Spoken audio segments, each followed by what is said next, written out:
Thank you. Today I'm not here to campaign or to talk about politics. Today I've come here to talk about 9/12.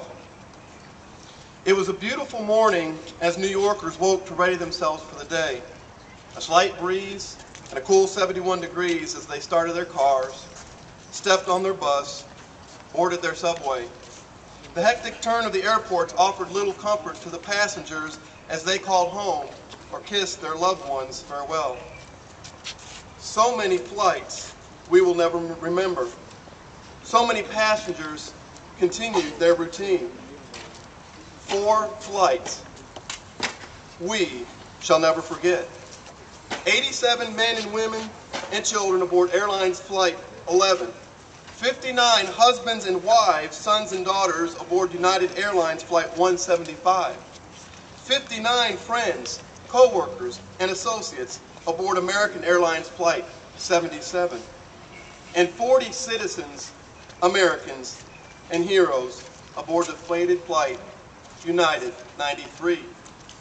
We saw heroism that day in the passengers of United Flight 93 who said in a loud voice and clear, "I will lay down my life so that others might live."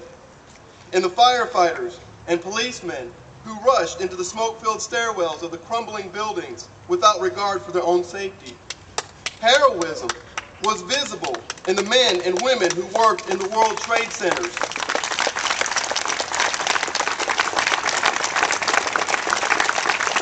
And the Pentagon, by the acts, great and small, of letting others go first, caring for the weaker, the injured. No one knew that so many loved ones would be called home that day, required to give account for their lives. We know them as the innocent. We know them as the victims of an unreasoning hate. We know them as the representation of each of us, our families, our friends, and our fellow Americans. We hear their voices, though we never knew them. We know their deeds, though we were never introduced. We feel their strength in the lives they gave, and we see their sacrifices in the future that we share. Their sacrifice 8 years ago is a challenge to us today. Our future lies before us as theirs was cut short. As we think about the events of that day and their impact on our lives, what was changed if not a renewed patriotism, a renewed purpose, and a renewed passion for freedom? Our patriotism in America that is good, in a land where we can work hard and provide for our families, where we can maintain control of our household and teach our children the lessons of public service and responsibility. A nation with purpose, placing high the right to pursue life, liberty, and the pursuit of happiness, where each citizen has equal opportunity to better themselves. In our passion for freedom, we are reminded that the government, in all its authority, does not allow us our freedom. We pay their salary. They work for us.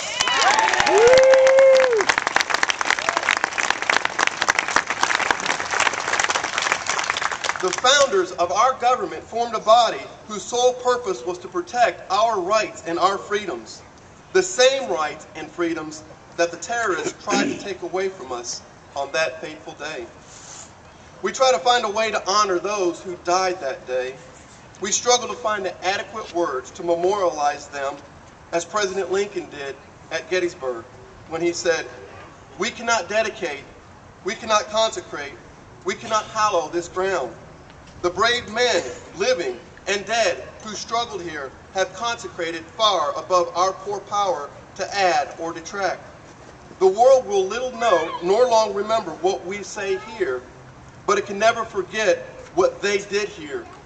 It is for us, the living rather, to be dedicated here to the unfinished work which they fought here, have thus so far nobly advanced.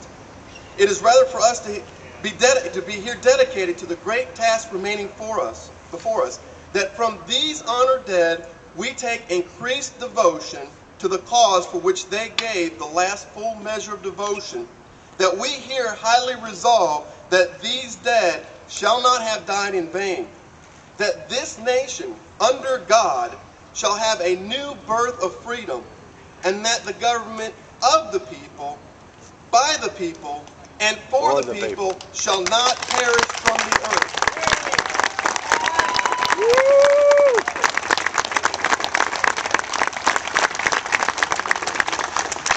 In the more than the 85,000 days since the adoption of the Declaration of Independence, we have had our tragic days.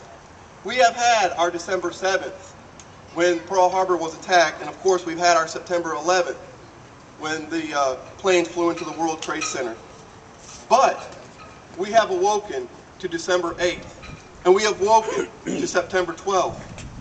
We have awoken to a day of resolve, whether we are neither Democrat nor Republican, where we join together, not because of a common creed or ethnicity, but because of a common bond of a shared land that we call the United States of America.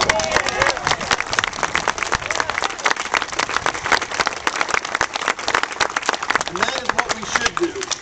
We should join together as Americans. Today we remember those heroes. Today we honor their sacrifice. We see the value in a life given for a life saved, and we hold those reflections sacred. We must never forget the value of tomorrow. We must never lose sight of the next day. For the true value of tomorrow is that our hopes and dreams live on. We stand shoulder to shoulder, hand in hand, pursuing that future and protecting that freedom. Edmund Burke once said that the only thing necessary for the triumph of evil is for good men to do nothing. We did not sit idly by on September 11th, 2001. We did not wait for another attack. When faced with evil, we stood tall and we fought either in uniform or in support of those in uniform. With renewed passion, we took ownership of our freedoms. Let us challenge ourselves today, 8 years later, to own our freedoms, to own our government, and to own our future, and to know that we alone determine the course of our America. Thank you.